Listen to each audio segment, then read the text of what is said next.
Thank you for joining us at the MGSN headquarters for a virtual roundtable discussion. I'm your host, Mac Hutchinson, and today we'll be talking about sustainable housing and the use of technology to help fight climate change. For our discussion today, we have Lisa Brandt, the CEO of MSF Data Services, and the company's head of marketing and business development, Rick Brandt. MSF is one of the few women-owned and managed telecom and renewable energy manufacturing companies in the United States. And today we're also joined by Valeria Candaracci, the CEO and president of M2 Emedu, whose company focuses on construction and manufacturing of sustainable buildings. And just thank you all for joining today, and I'm really excited you're all here. Thank you. Awesome. So yeah, let's get right into it, guys. Valeria, let's start with you. If you could just tell me a little bit about M2 Emedu, and for our audience that might not be aware of the incredible innovation that your company is doing, can you just give us a little bit about your company and what it does? Okay, Emedu is an Italian-based company, and we promote the use of an innovative building solution. And we mainly sell plants to manufacture the system. So we sell worldwide complete production plant to produce this innovative building system. So this is how we work. And mainly afterwards, we train the local personnel both to manage the plant and mainly to work on the site with the system. Oh, that's amazing. Thanks. Thanks, Valeria, for that insight. And I definitely want to dive deeper into even that training aspect that you work with, communities. That's something I definitely want to kind of form this conversation around. Before we get into that, though, Lisa and Rick, thanks again for joining this discussion. I just want to get a brief kind of overview for our audience as well. If you could just tell us a little more about your company, MSF Data Services. Sure. I founded MSF in 2002 as a tech company to gather energy data and provide financial settlement tools for the telecom industry. From there, we've grown into a developer and supplier of high-tech energy monitoring, energy storage, and communication infrastructure. Awesome. Yeah, and Rick, also, if in your own words, if you could just give me a quick, what is something that you guys are currently working on right now and developing, and just your quick spiel on, MSF. Yeah, thank you, Mac. We work with Valeria on housing and bringing energy to markets and areas that don't have electricity. We'll create an infrastructure for communication and power and the other related infrastructure needs for housing, as well as working with telecom in areas where they don't have power and they need to create a data infrastructure, or communication, or a Wi-Fi infrastructure. And typically in markets that are either difficult to get to in an urban environment, and bringing high-speed internet, energy, and other solutions to the communities that typically in the past weren't able to get that type of technology or solutions. Awesome. Yeah, no, I can see this connection here where you guys are both kind of very heavily involved with working with the community, trying to solve those issues for them, but also that training aspect. Like you said, Valeria, how you've kind of gotten a little more involved with that aspect, not just the fabrication and construction, but really training the people in those areas, about everything that you do. Could you just dive a little deeper into that and kind of that training that you kind of brought up and kind of similar to what MSF was talking about? Yes. To better explain, one of the issues that we normally find when we go abroad is that if you need technician in the majority of countries where we go and we work, there are no skilled people. So what our system allows us to do is to employ around 80–85% on unskilled people, because then we train them, because the system, it's easy to be used. And so that is the real value, in my opinion, of our system, because it's a building solution, but the main value is that we train local personnel, we give them a job, and then after we leave the country, they are, trained and they go ahead with their jobs. And this is the real value that we leave in the ground. And to go with what Rick was saying, in the majority of countries where the population growth is at a level where the infrastructure is not able to respond quickly as they need to the need of housing, the offering that we can provide, that is housing with a sustainable system that is quicker than the traditional one, combined with the solution that Rick and Lisa bring, is important, because in this way we are able to build in places where otherwise, if we wait for the infrastructure to come, Right. we will be always late.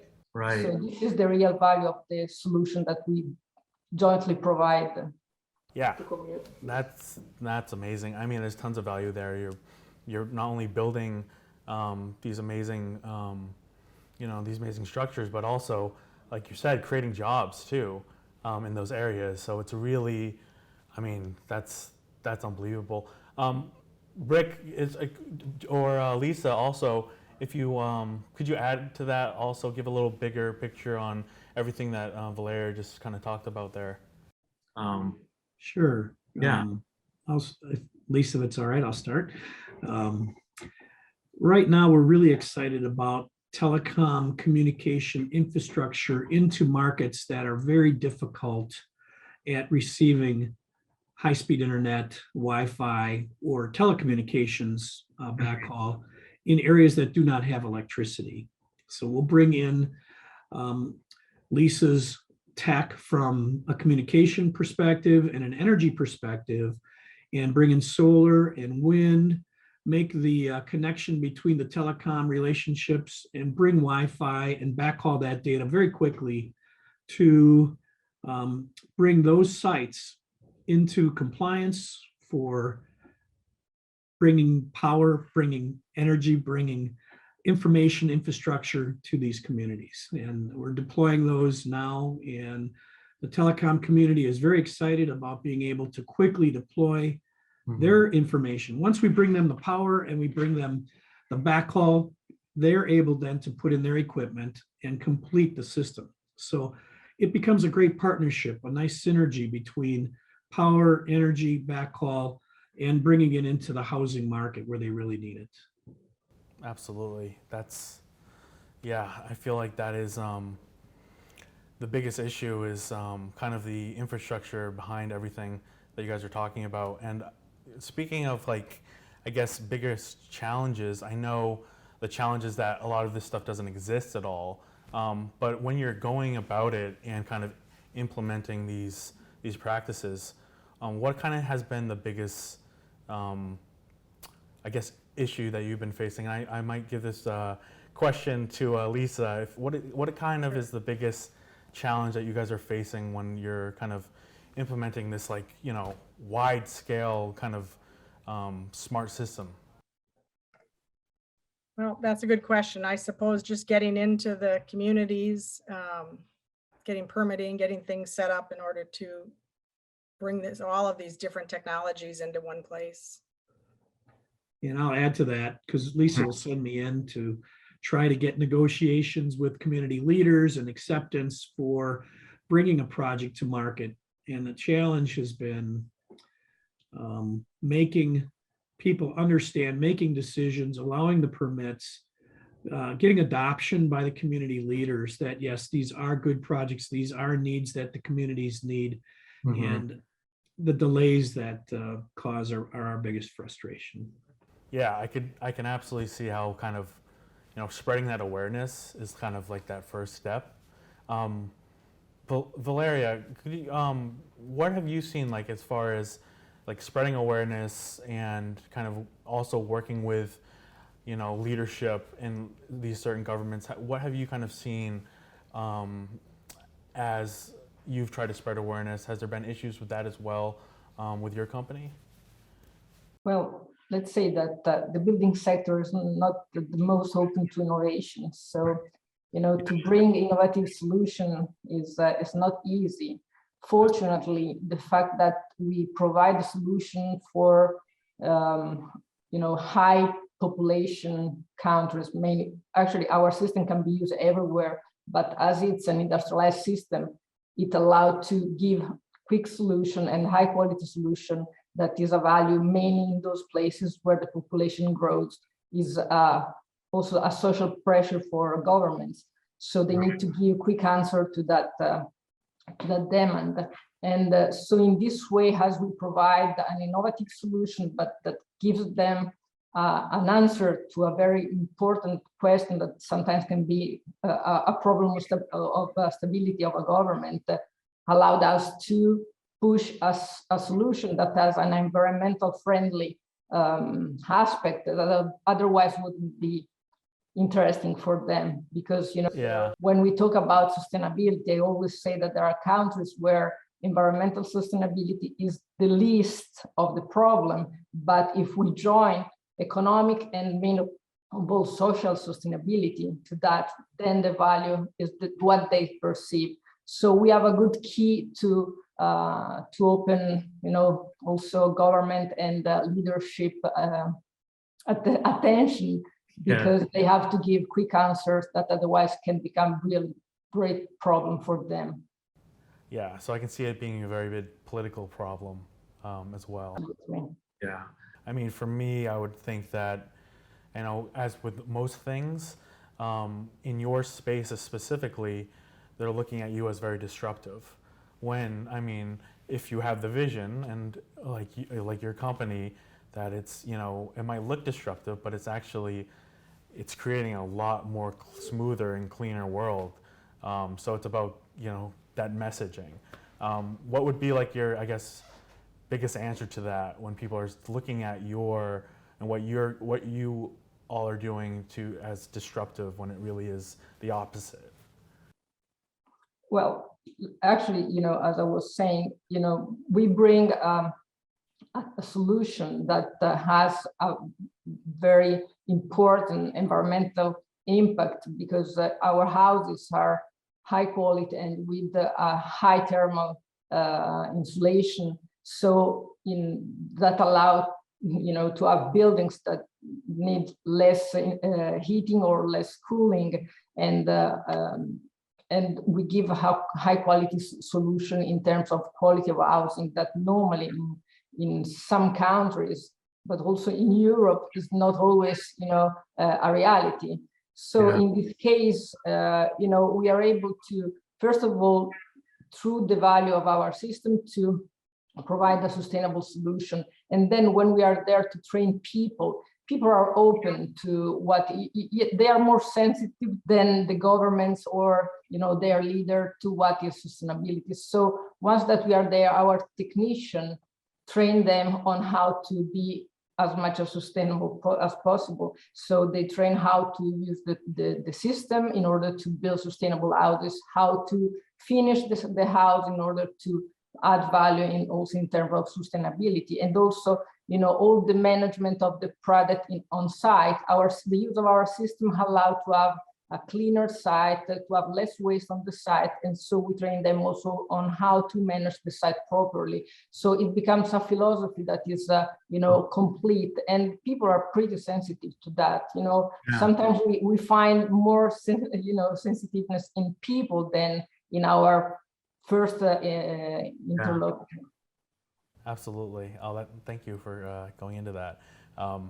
It's really amazing that you guys are, not just putting your product out there, but really holding everyone's hands and getting them to go along with everything that you guys are doing. So thank you for going into that, Valeria. I just want to turn to a more, I guess, a very exciting, more positive note here. I want to ask all of you guys, and I'll start with Lisa and Rick. What is a project that you guys are currently working on that most excites you? And I'll start with you, Lisa. What is something that that MSF is kind of working on right now that you're really excited about?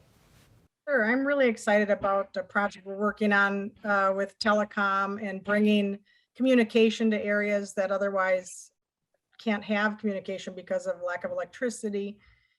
We're bringing in solar energy, wind energy, and then energy storage in order to bring communication to these rural areas. Yeah, you guys are doing it all. And Rick, what can you add to that? What is something that you specifically kind of like very personally invested in right now that you're working on MSF? Right. Yeah. Yeah, well, thanks, Mac. Yeah, the to expand on what Lisa said, the energy storage component and overlaying that in housing and bringing that communication to rural areas is tremendously exciting. The other thing we're doing is allowing that customer base to be connected to tier one telecom providers, tier one internet providers, and bringing that technology to a community where people can take advantage of, can support, and can grow together, becoming part of the internet community, the Internet of Things. So bringing that technology at a very low cost, with a renewable element, with a strong, huge renewable element to it, really is in step with what the world is looking for today. We're really excited about that. That's awesome. I love that you guys all are talking about all these different amazing projects that you're working on, but it does drive all the way back to community and everything that you guys are working with these different communities. And I just want to say that's amazing, and keep working on it. And I guess I want to ask you, Valeria, now, also kind of a similar question.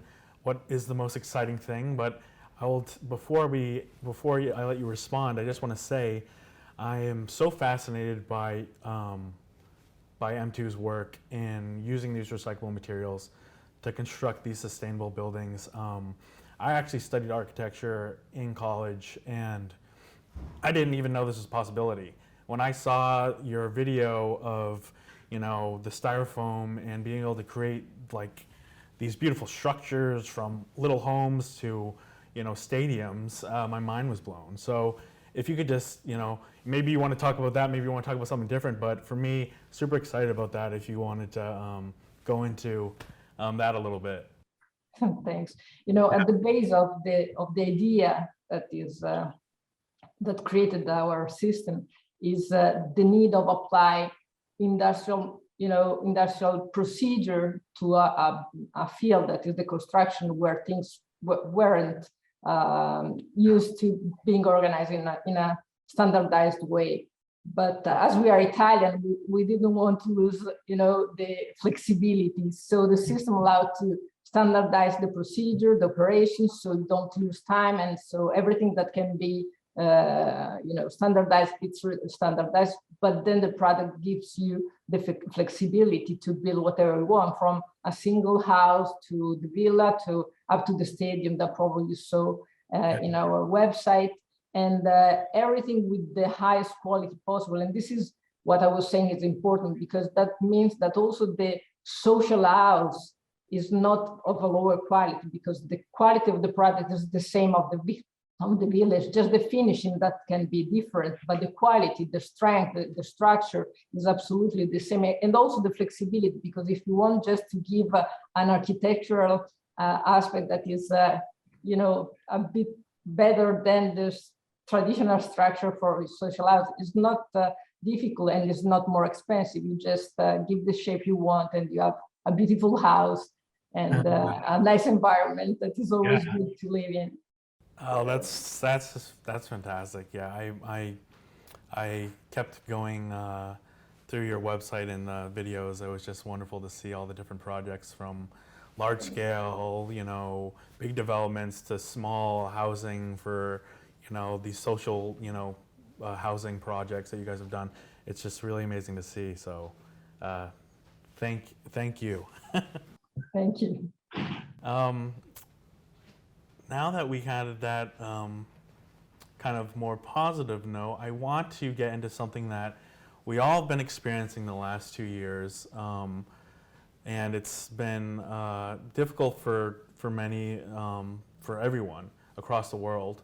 But COVID-19, it's all impacted us personally, to all our loved ones, and also, to our communities and to our corporations. So I'd like to ask you, Rick, what at MSF, how has COVID-19 impacted your company and your mission, and kind of what have you done to combat that? Right. Well, it goes from the employee and their ability to come to work all the way to visiting the customers and the requirements that have been set forth years in the past, starting back in 2019. Right. So projects have been put on hold, meetings and travel have been very difficult. We've fortunately had a very good employee turn. Some have worked from home and adapted to the environment. But from the manufacturing perspective, we're all still coming into work. We're all building things, and we're still producing a product that is enjoyed by many. So the travel I would equate to being a difficult component, and decision-making processes from the communities and the government ends and larger companies who were put into shutdown. So those delays have really set back some projects. But on the other hand, we continue to work. So, you do the best you can. And I think we're at the end of it. I'm happy to say that I think we're at the end of it. Yeah, no, that is definitely the hope. And I would agree. I have the travel itch. I love traveling, and that's has been that probably has been one of the more difficult parts, is that we can't get everywhere we want to, even seeing loved ones and everything. Valeria, same kind of similar thing, or different problems for you as well? More or less the same, mainly because,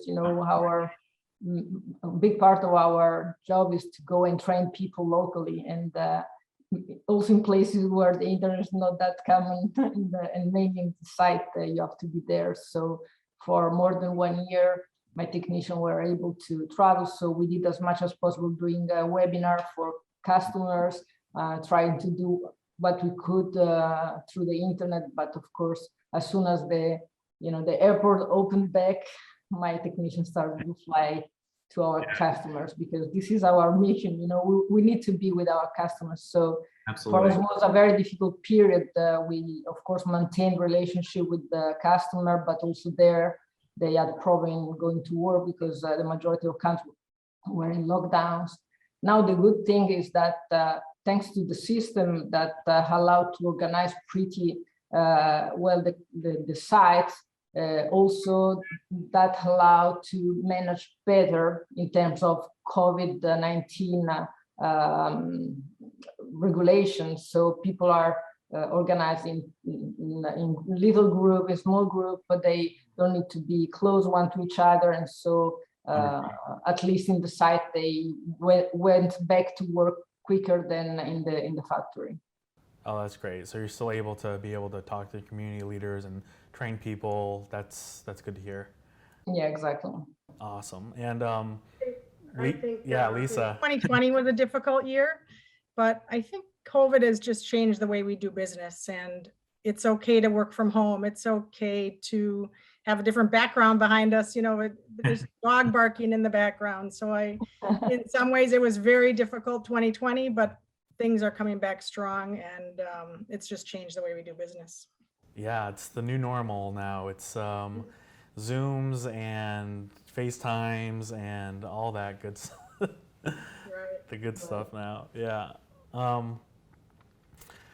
I want to wrap up a little bit on kind of from the perspective of kind of everyone that's watching this right now, what they can do to help us move forward to a more sustainable future. So I'll start with you, Valeria, actually. What is it that a person my age, a millennial, could do to help move us towards a more sustainable future, whether that be working with their local government? What would you suggest they can do right now, today, if you were to be right in front of them right now?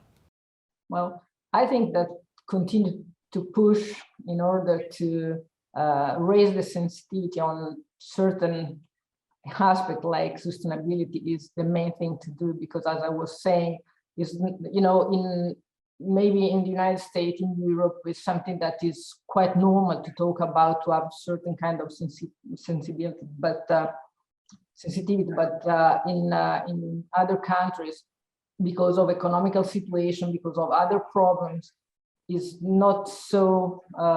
It's not at the first point, but people, as I was saying earlier, are more sensitive to that, and because they know the importance of the environment, and so to continue to push and to be sensitive to that, it's important, because this is not the only way innovation can go through. Otherwise, things will remain the same, because it's easier, it's cheaper, and so on. Yeah, no, fight the fight. It's not easy, but it's, you know, we're all got to get on board at some point. Absolutely. Exactly. Rick, I'll ask you the same question. What, Sure. if you were to talk to, you know, a young person today, and they're like, what can I do? Like, I want to help, you know, solve this problem of, you know, global warming. What can I do to help fight climate change right now?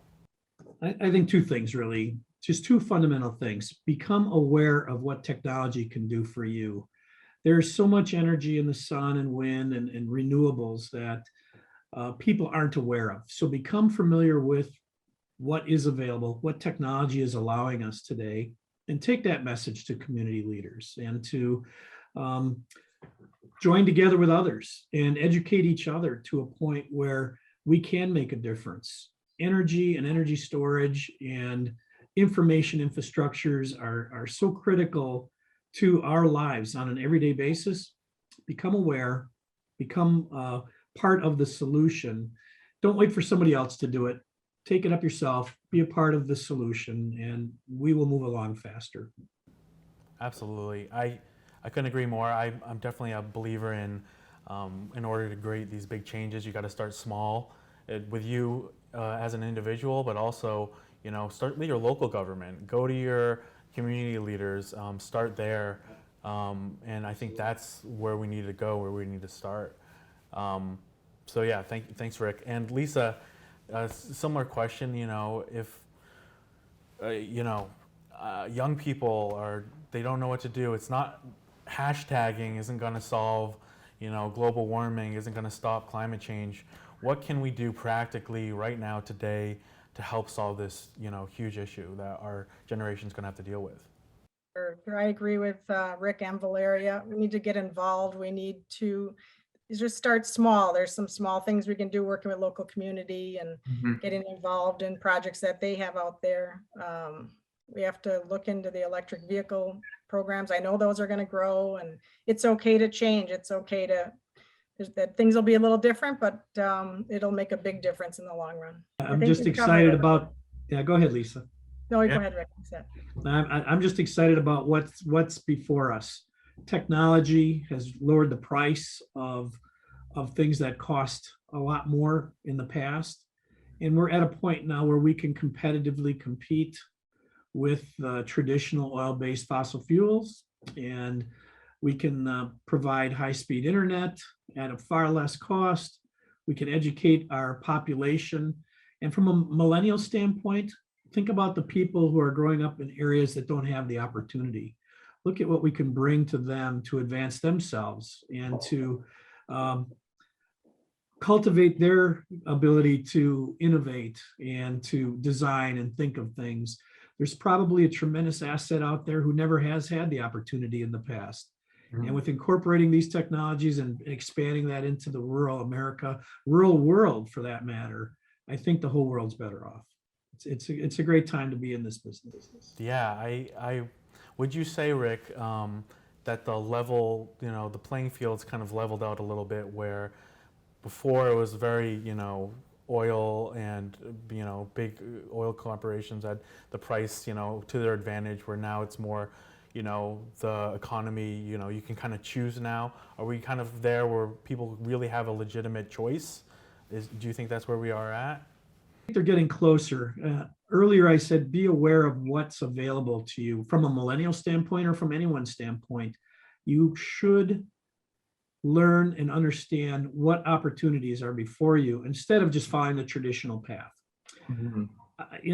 forcing people to do that's one thing, but innovation cultivates excitement, and allowing people to see what's available and to be connected and to get other perspectives, I think will really accelerate the learning process and make more choices, make more options available. It's again, it's an exciting time. Absolutely, Rick. Absolutely. Lisa, did you want to say one more note before we wrap up? I think Rick's covered it all. Awesome. And Valeria, do you want to say one more thing, or did we cover it all as well? I think we covered everything, and just want to remind that, buildings are high consumer of energy. So it's important where also we, choose a house or we want to buy a house to take a look of how is it built, because this is, how way to push sustainability, because in the market there are, houses that can be cheaper from, when you buy them, but if they are not well done, then you waste money and you won't be sustainable in the long term. And this is important. The important is the life cycle of a house, not just when you buy it. So to the new generation also, that they are creating their family, this is important, because is how also to have a huge impact on the environment, because houses, buildings in general are very huge consumer of energy.